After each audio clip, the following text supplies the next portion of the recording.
नमस्कार, आप देख रहे हैं SPN 9 न्यूज और मैं हूं आपके साथ मनीष कुमार सैनी। उत्तर प्रदेश में उपचुनाव का माहौल देखा जा रहा है और ऐसे में भारतीय जनता पार्टी उपचुनाव से पिछड़ती हुई नजर आ रही है, क्योंकि अखिलेश यादव अब ये दावे करते हुए नजर आ रहे हैं कि उपचुनाव वाली 5 सीटें तो उनका गढ़ है, लेकिन अन्य 5 सीटों पर भी वो जीत दर्ज करने में कामयाब होंगे। ऐसे में चंद्रशेखर आजाद मैदान में कूदते हुए नजर आ रहे हैं, मायावती मैदान में कूदती हुई नजर आ रही है। वही मायावती जो पिछले किसी भी उपचुनाव में भागीदारी निभाते हुए नहीं देखी गई, लेकिन लोकसभा चुनाव में करारी हार के बाद अब मायावती ने निर्णय लिया है कि उपचुनाव भी वो लड़ती हुई नजर आएंगी। ऐसे में आकाश आनंद की वापसी क्या कुछ रंग लाएगी? चंद्रशेखर आजाद ने लोकसभा चुनाव में नगीना लोकसभा सीट से जीत दर्ज की, शायद उसी के बेस पर चंद्रशेखर आजाद अब दोबारा से उपचुनाव लड़ते हुए नजर आएंगे। और ऐसे में चंद्रशेखर आजाद किस तरीके से अब अपनी पार्टी को एक नया मुकाम देने में कामयाब होंगे, और अब भारतीय जनता पार्टी और अखिलेश यादव की समाजवादी पार्टी के बीच जो एक बड़ा मुकाबला देखा जा रहा है, वो क्या कुछ यहाँ पर परिणाम निकाल कर लेकर आता है, इस पर तमाम चर्चा जारी रहेगी। हमारे साथ आश्रुति मौजूद हैं। आश्रुति, बहुत बहुत स्वागत है आपका।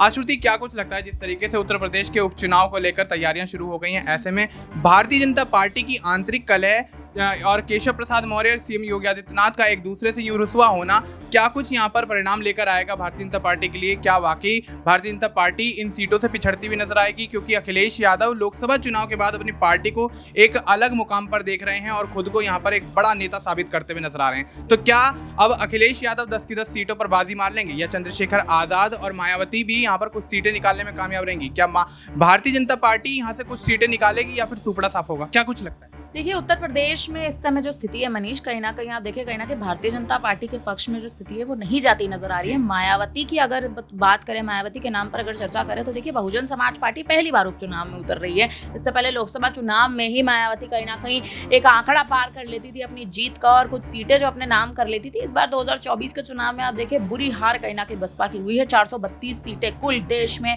और एक भी सीट पर अपने प्रत्याशी को ना जीतते हुए देखना, ये मायावती के लिए बड़ा झटका है, बहुजन समाज पार्टी के लिए बड़ा झटका है। उत्तर प्रदेश में 80 की 80 सीटों में से एक भी सीट पर मायावती नहीं जीत पाई। आप देखिए, कहीं ना कहीं MY जो रणनीति, यानी मुस्लिम और यादव वोटर्स को साधने की रणनीति कहीं ना कहीं आप देखिए मायावती करती तो नजर आ रही थी, लेकिन बहुमत का आंकड़ा नहीं पार हो पाया, जीत का आंकड़ा नहीं पार हो पाया, एक भी सीट पर नहीं जीत दर्ज हो पाई। और इस समय आप देखिए, जो स्थिति बनी हुई है वो स्थिति कहीं ना कहीं ये कहती है कि अगर उत्तर प्रदेश में इस बार उपचुनाव में मायावती उतरी है, और आप देखिए जिस हिसाब से चंद्रशेखर आजाद ने भी इस बार चुनावी बिगुल कहीं ना कहीं फूका है, उपचुनाव में एक बार फिर से उतरते नजर आ रहे हैं, अपने प्रत्याशियों को उतारते नजर आएंगे यूपी की इन 10 सीटों पर, कहीं ना कहीं स्थिति जो है उत्तर प्रदेश में भारतीय जनता पार्टी के खिलाफ जाती नजर आ रही है। और वहीं योगी आदित्यनाथ के खेमे की बात करें तो योगी बनाम केशव प्रसाद मौर्य जो ये कहीं ना कहीं चल रहा है, और इस समय केशव मौर्य ही वो बड़ा मोहरा बन सकते हैं अखिलेश यादव के पक्ष में कहीं ना कहीं जाने का, अखिलेश यादव के खेमे में कदम रखने का। और अखिलेश यादव जिस हिसाब से तैयारी कर रहे हैं बीजेपी के खेमे में सेंधमारी करने की, ये बड़ी वजहें बन सकती है आने वाले समय में अंतरकलह की। और अगर यही सब चलता रहा उत्तर प्रदेश में, जो बड़ी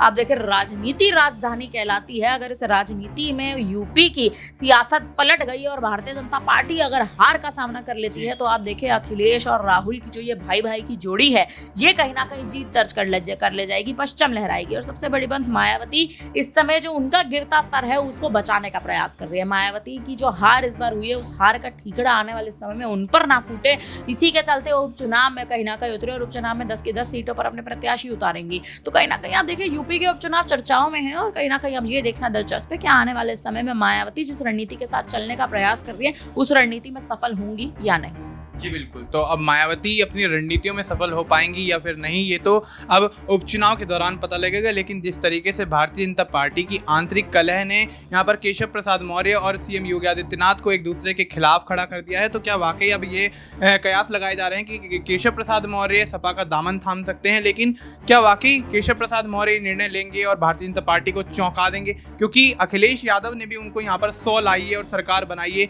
का यहाँ पर एक जुमला यहाँ पर उसके लिए इस्तेमाल किया गया अखिलेश यादव द्वारा। तो ऐसे में क्या वाकई 100 विधायक लेकर केशव प्रसाद मौर्य अखिलेश के पास जाएंगे और यहाँ पर सरकार बनाते हुए नजर आएंगे? तो आश्रुति, अगला सवाल ये रहेगा, क्या अगर केशव प्रसाद मौर्य 100 विधायक लेकर अखिलेश के पास चले जाते हैं और अखिलेश यादव उनकी सरकार बनवा देते हैं, तो भारतीय जनता पार्टी का क्या वर्चस्व रह जाएगा उत्तर प्रदेश में? देखिए, अगर केशव प्रसाद मौर्य ये बड़ा कदम उठा लेते हैं, अखिलेश यादव की ओर चले जाते हैं, कदम अपने मोड़ते हैं, 100 विधायक लेके चले जाते हैं, सबसे बड़ी बात, भारतीय जनता पार्टी के खेमे में तो हलचल क्या, आप देखिए खलबली मच जाएगी। क्योंकि योगी आदित्यनाथ एक समय पर केशव प्रसाद मौर्य को पूर्ण समर्थन देते नजर आते थे, लेकिन वही केशव प्रसाद मौर्य, वही केपी मौर्य जो इस समय यूपी के डिप्टी सीएम की गद्दी पर विराजमान है ब्रजेश पाठक के साथ, वही केपी मौर्य अगर अखिलेश यादव की बातों में आ जाते हैं और जिस हिसाब से आप देखें दलितों के लिए मांग उठाते नजर आए, लेकिन अभी तक योगी आदित्यनाथ ने एक लंबे समय से दलितों के आरक्षण के लिए कोई भी ऐसा मुद्दा, कोई भी ऐसी सेवा यूपी की जनता को नहीं प्रदान की है। तो इसका आप देखिए कहीं ना कहीं जो नाराजगी है वो केपी मौर्य के बयानों में भी साफ तौर पर देखने को मिलती है। और जो हाल ही में उनका बड़ा बयान है कि संगठन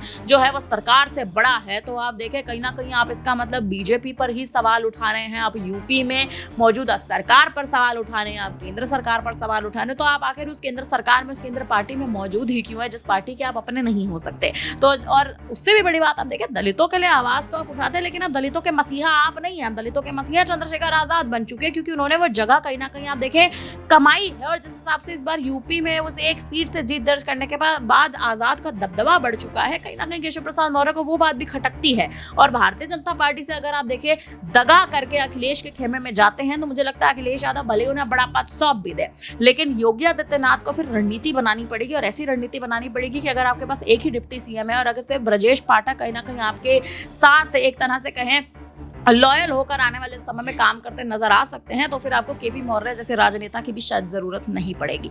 जी बिल्कुल। तो अब ऐसे में ब्रजेश पाठक अगर साथ आते हैं तो केशव प्रसाद मौर्य की यहाँ पर कोई ज़रूरत नहीं है, ऐसी यहाँ पर अटकलें लगाई जा रही। लेकिन देखा जाए तो जिस तरीके से विधानसभा चुनाव के जो तैयारियां चल रही हैं या उपचुनाव की जो तैयारियां चल रही हैं समाजवादी पार्टी को लेकर, और ऐसे में अब अखिलेश यादव ऐसी कौन सी चाल चलेंगे जिससे भारतीय जनता पार्टी का यहाँ पर सुपड़ा साफ हो, क्योंकि अखिलेश यादव जिस तरीके से दावे पेश करते हुए नजर आ रहे हैं, क्योंकि लोकसभा चुनाव में भी देखा गया कि जिस तरीके से उन्होंने प्रत्याशी बदले और प्रत्याशी बदलने के बाद यहाँ पर तमाम सवालिया निशान अखिलेश यादव पर खड़े होते हुए नजर आए कि अखिलेश यादव करना क्या चाह रहे हैं। लेकिन अखिलेश यादव ने ऐसा कमाल कर दिया कि उत्तर प्रदेश के अंदर यहाँ पर 37 सीटों पर जीत दर्ज करते हुए नजर आए। भारतीय जनता पार्टी जो पिछले लोकसभा चुनाव में 62 सीटें लेकर आई थी, वो महज 33 पर सिमट जाती है। और ऐसे में सीएम योगी आदित्यनाथ के ऊपर ये तलवार लटकती हुई नजर आती है कि इस सूबे में आखिर आप कर क्या रहे थे, क्या आपने ऐसी कौन सी रणनीति बनाई, आपने ऐसी कौन सी योजना बनाई कि जिसके माध्यम से यहाँ पर भारतीय जनता पार्टी पिछड़ती हुई नजर आई। और ऐसे में अब देखा जा रहा है कि अपर्णा यादव की भी वापसी की उम्मीद समाजवादी पार्टी में लगाई जा रही है। तो अपर्णा यादव अगर वापसी कर लेती हैं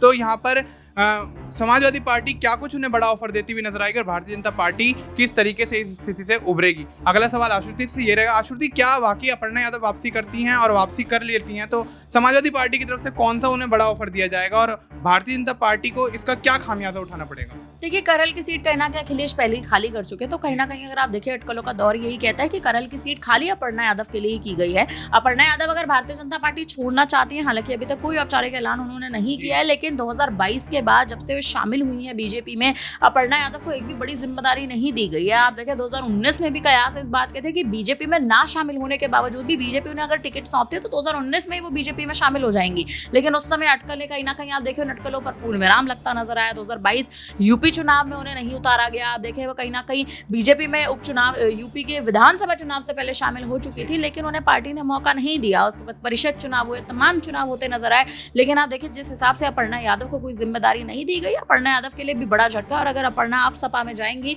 अखिलेश यादव उन्हें बड़ा पद दे सकते हैं, करहल की सीट उनके नाम कहीं ना कहीं की जा सकती है। जी बिल्कुल। तो अब यहाँ पर अपर्णा यादव अगर वापसी करती हैं तो करहल की सीट उनके नाम की जा सकती है, लेकिन योगी और मौर्य के बीच की जो ये लड़ाई है वो आखिर कब तक जारी रहेगी? क्या यहाँ पर उपचुनाव के बाद यहाँ पर माहौल कुछ गर्माता हुआ जिस तरीके से दिख रहा है उसको शांति यहाँ पर मिलती हुई नजर आएगी? क्या यहाँ पर योगी आदित्यनाथ और केशव प्रसाद मौर्य की दोस्ती फिर से बरकरार होती हुई नजर आएगी? और क्या कुछ यहाँ पर भारतीय जनता पार्टी 2027 के विधानसभा चुनाव को लेकर करेगी, ये तो खैर आने वाला वक्त ही बताएगा। फिलहाल के लिए इतना ही। देश और दुनिया से जुड़ी तमाम जानकारी के लिए आप देखते रहिए SPN9 न्यूज़।